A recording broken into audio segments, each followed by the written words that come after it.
que o relatório da Polícia Federal vai mostrar que o Bolsonaro estava envolvido. Onde? Até agora não há nenhuma prova concreta, absolutamente nada. Fala pessoal, sejam bem-vindos.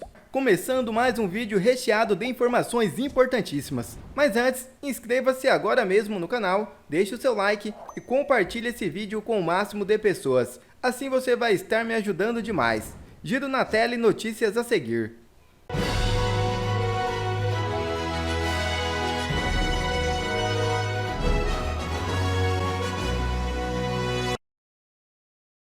PF não identifica mega financiadores dos atos de 8 de janeiro, admite o diretor-geral Andrei Rodrigues. É isso mesmo. O diretor-geral da Polícia Federal, Andrei Rodrigues, afirmou que a instituição não identificou grandes financiadores por trás dos atos ocorridos em 8 de janeiro de 2023, quando a sede dos três poderes em Brasília foram atacadas. Abre aspas. Muitas vezes, na expectativa de algumas pessoas, haveria um ou dois ou um grupo de mega financiadores com vários milhões para essa atuação orquestrada para o golpe de Estado. A investigação provou que não. Pelo menos não conseguimos identificar que isso tenha acontecido. Fecha aspas. Disse Andrei Rodrigues. A declaração foi dada na segunda-feira durante a entrevista ao programa Roda Viva da TV Cultura. Apesar de descartar a existência de grandes patrocinadores, Rodrigues destacou que houve um financiamento pulverizado para viabilizar os atos. Abre aspas.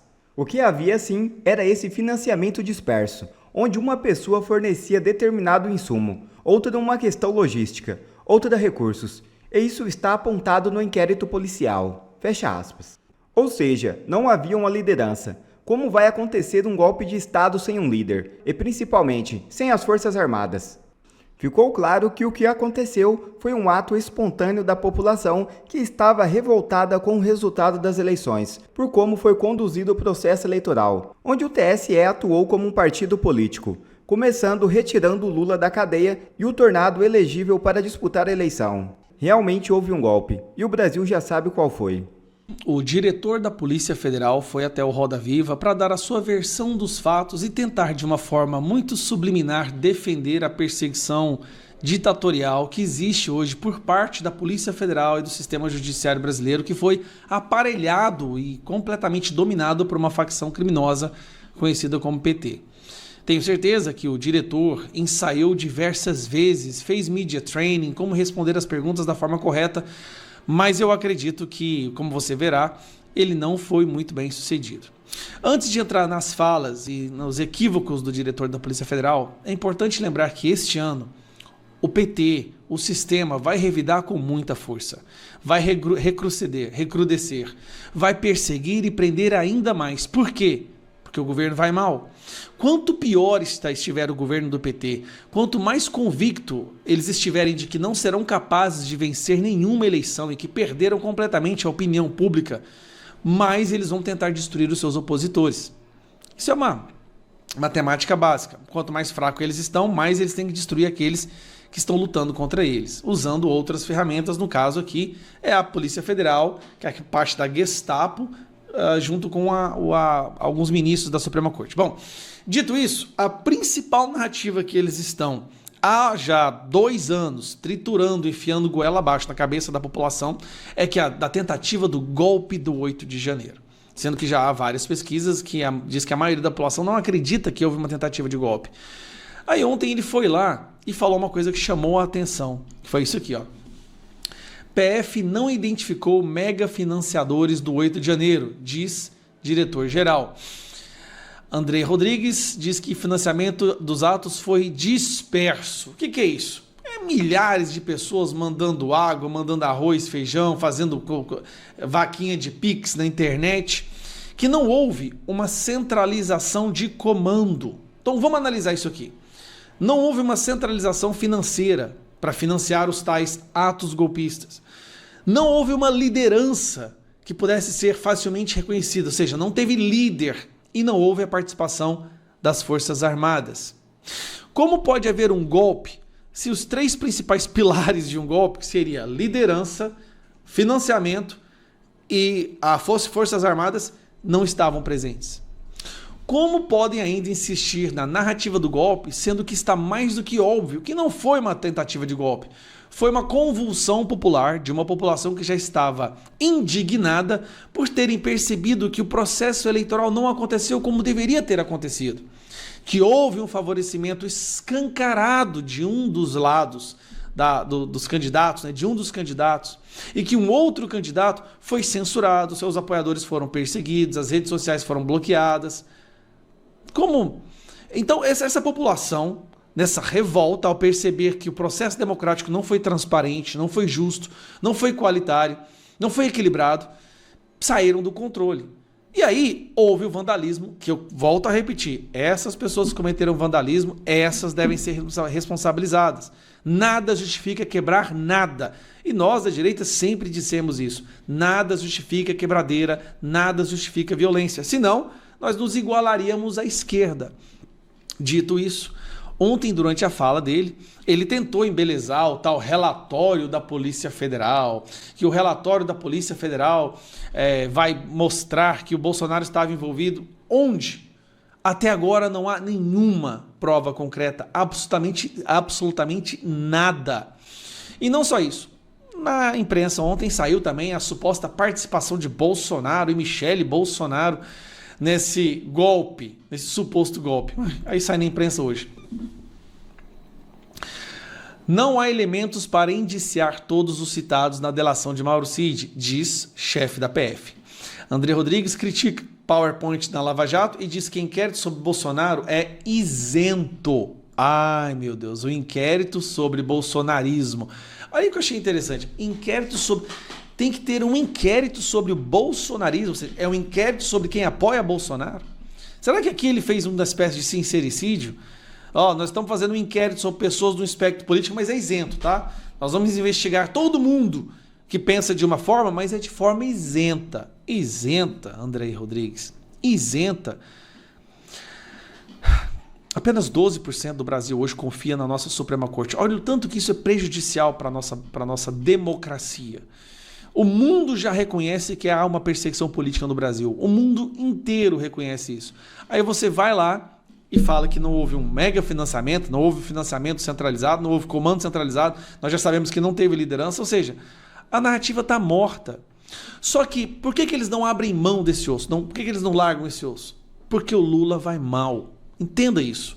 Se o Lula estivesse indo muito bem, se a aprovação do Lula estivesse lá nos 80%, eles soltariam os prisioneiros do 8 de janeiro, eles abandonariam esses inquéritos, porque haveria a convicção, a certeza da permanência no poder. Como o Lula vai mal, como o Lula não vai ser reeleito, como o PT vai sair desse 2026 assim, derrotado, desolado, eles precisam acabar com a oposição para dar espaço para mais um escolhido do sistema. Abraço.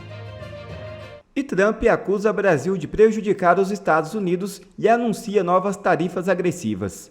Governo Lula recua e mostra que está se cagando de medo. Pode não ter relação alguma, mas a gente sabe muito bem que o comportamento do nosso país, especialmente ali o Supremo Tribunal Federal, traz de alguma forma a ideia de que os Estados Unidos pode efetuar algumas sanções ao país. Tem as questões da sobretaxa, essa ameaça novamente do Trump, tem a questão da deportação, que o Lewandowski falou, olha, eu exijo, tem que ser assim. Não, peraí, não quero provocar nem afrontar os Estados Unidos. Existe algo aí por trás que nós não estamos entendendo muito bem, ou estamos entendendo tão bem que de fato Lewandowski já ficou assustado e o Trump vai seguir ameaçando meu amigo Marcília? Boa tarde, o grande fã do palmeirense Moacir Franco. É verdade, o Moacir Franco tem essa ainda, ele é palmeirense, aliás, ele tem uma música que é um hino que ele fez ao Palmeiras, que é Bonito a Beça, e fala, o amor é verde, verde a emoção, eu plantei palmeiras no coração. Bom, boa tarde, Guilherme, Serrão, Karina, toda a nossa audiência. Veja, o Brasil... eu entendo que o Lewandowski não quer provocar os Estados Unidos, a não ser, talvez, provocar riso. Isso talvez ele queira. Eu acho que essa está bem próximo de acontecer. Provocar riso, provocar tiração de sarro, a gente virar piada na rodinha do governo americano. Isso é bem possível que aconteça. A gente não provoca os Estados Unidos, fique tranquilo, Lewandowski. Os Estados Unidos estão nem aí para nós. Nós é que deveríamos estar preocupados com eles.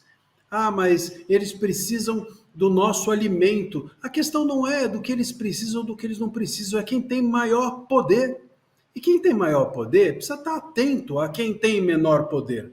A gente aqui não toma cuidado para falar de certos personagens, não é? Ainda que a analogia não seja a mesma em relação aos personagens, não quero comparar um com o outro, mas a gente não toma cuidado ao falar de certa corte, a falar de certos ministros, a gente não pensa bem se a gente vai usar esse ou aquele adjetivo.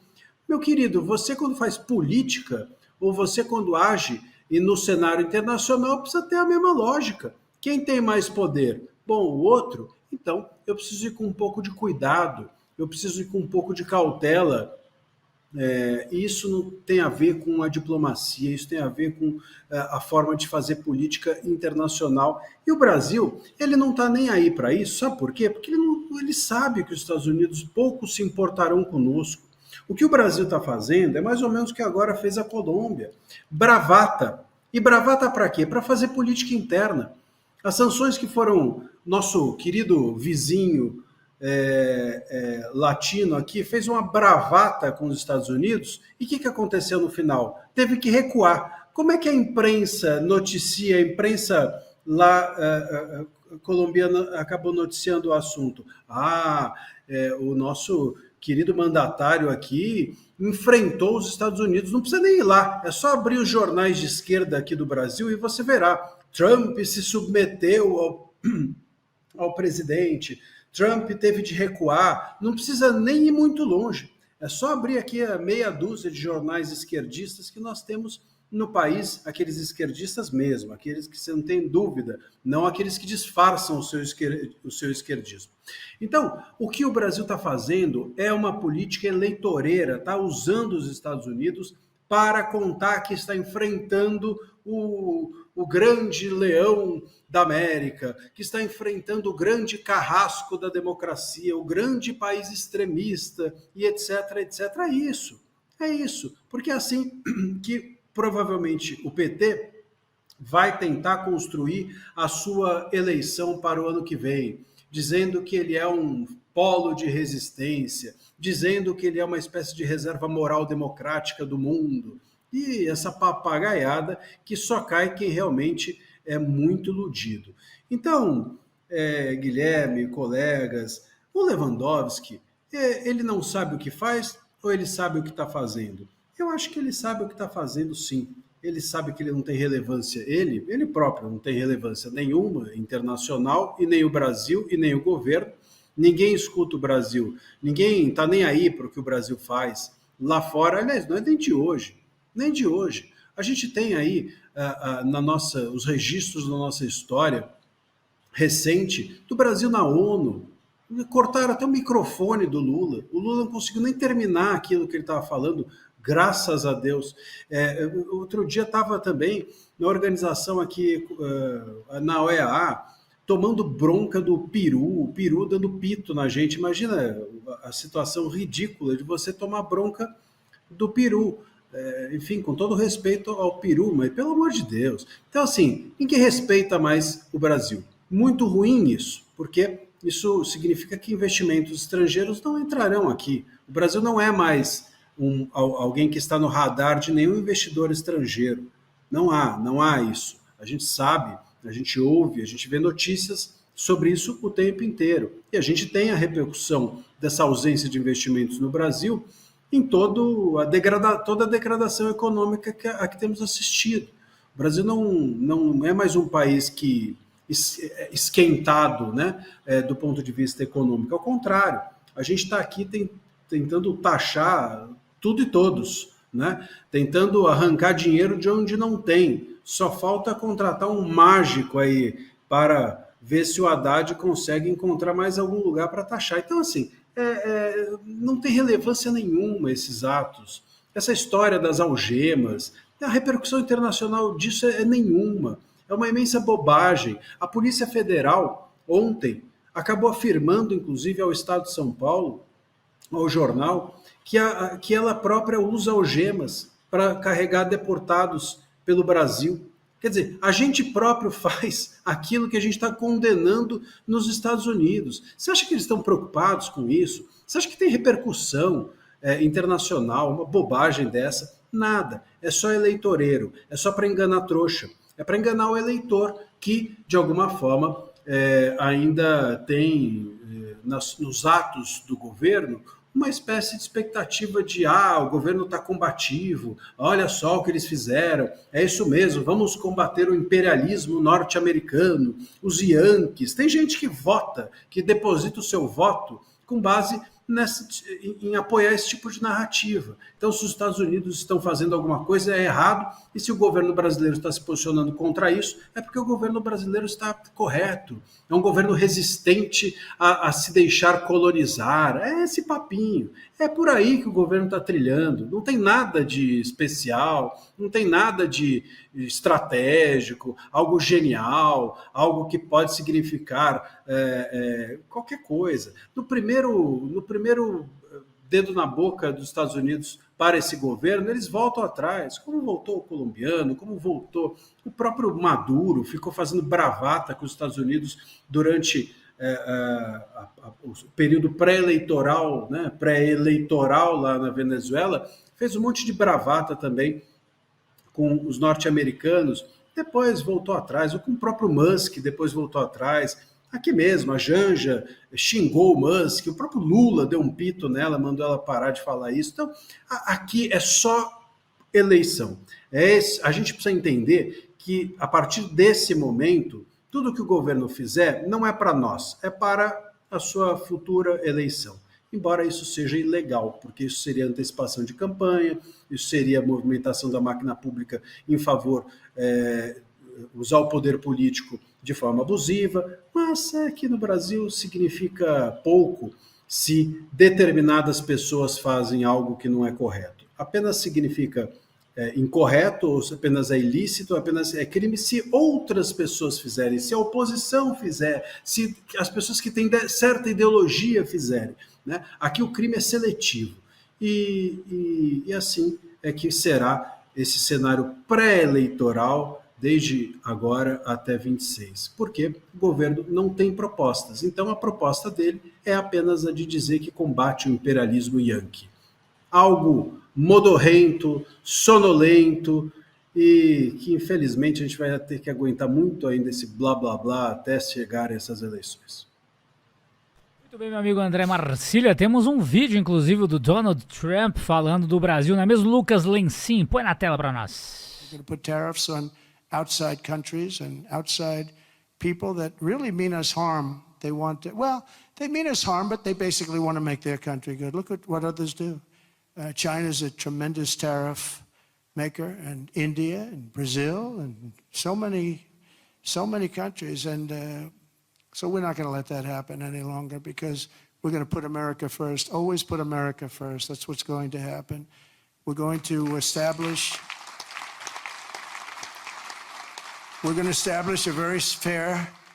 a very fair system where money is going to come into our coffers, and America is going to be very rich again, and it's going to happen very quickly. It's time for the United States to return to the system that made us richer and more powerful than ever before. Do you know, the United States in 1870 to 1913, all tariffs, and that was the richest period in the history of the United States, relatively speaking. Quer ver mais conteúdos como esse? Então inscreva-se agora mesmo no canal e ative o sininho das notificações. Assim você não perde mais nenhum conteúdo que é postado aqui no canal. E também já deixe o seu like para o YouTube ajudar a divulgar o nosso trabalho. Fico por aqui e que Deus abençoe a todos. Brasil acima de tudo e Deus acima de todos.